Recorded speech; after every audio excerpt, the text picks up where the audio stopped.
Assalamualaikum warahmatullahi wabarakatuh. Dalam kehidupan sehari-hari, kita sering dihadapkan pada permasalahan pencemaran logam berat. Dalam melaporkan keberadaan logam berat yang beracun tersebut, sering sekali digunakan data konsentrasi total. Padahal data tersebut sesungguhnya tidak berhak menjelaskan efek toksikologi. Konsentrasi total sering dideteksi menggunakan instrumen seperti AAS atau ICP-MS.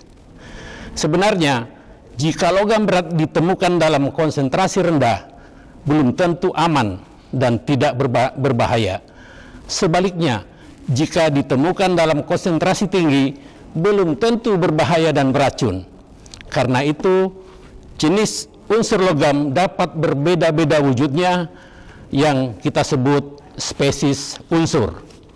Untuk itu diperlukan teknik analisis yang disebut analisis spesiasi, yaitu pemisahan spesies unsur berdasarkan sifat fisikokimianya, dan analisis spesiasi ini mampu menjelaskan setidaknya 3 faktor penting di dalam suatu unsur, yaitu mobility, solubility, dan bioavailability. Dan dari sinilah efek toksikologi logam dapat dijelaskan dengan terang. Teknik analisis yang digunakan dalam analisis spesiasi adalah menggabungkan atau tandem beberapa instrumen. Dan yang sering digunakan adalah kromatografi sebagai instrumen pemisahan dan spektroskopi sebagai instrumen detektor. Contohnya adalah tandem instrumen HPLC, pembangkit hidrit, dan AAS atau GC-ICP-MS. Peralatan ini hanya dijual secara individu dan tidak dalam bentuk paket tandem, sehingga memerlukan keahlian khusus untuk merangkai dan menjalankannya.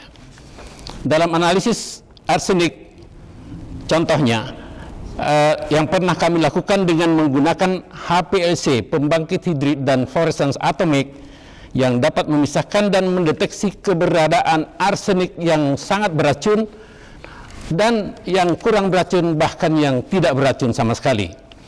Arsenik adalah unsur yang dikenal sebagai rajanya racun dan racun para raja-raja. Kisahnya sudah sangat melegenda, yang selalu dikaitkan dengan kematian Napoleon Bonaparte pada zaman dahulu hingga kematian Munir pada zaman Orde Baru. Arsenik yang berperan dalam hal ini hanya satu jenis spesies, yaitu arsenit atau arsenik bermuatan 3+. Sementara secara tidak sadar kita boleh jadi telah mengkonsumsi udang, kepiting, atau bioakumulator lainnya yang jika diuji dengan AAS mengandung arsenik tinggi tetapi tidak berdampak sedikit pun terhadap kesehatan. Karena boleh jadi arsenik yang kita konsumsi adalah arsenik organik yang tidak beracun. Berdasarkan hal ini, maka sangat jelas urgensi spesiasi logam berat dalam analisis kimia lingkungan. Terima kasih. Wassalamualaikum warahmatullahi wabarakatuh.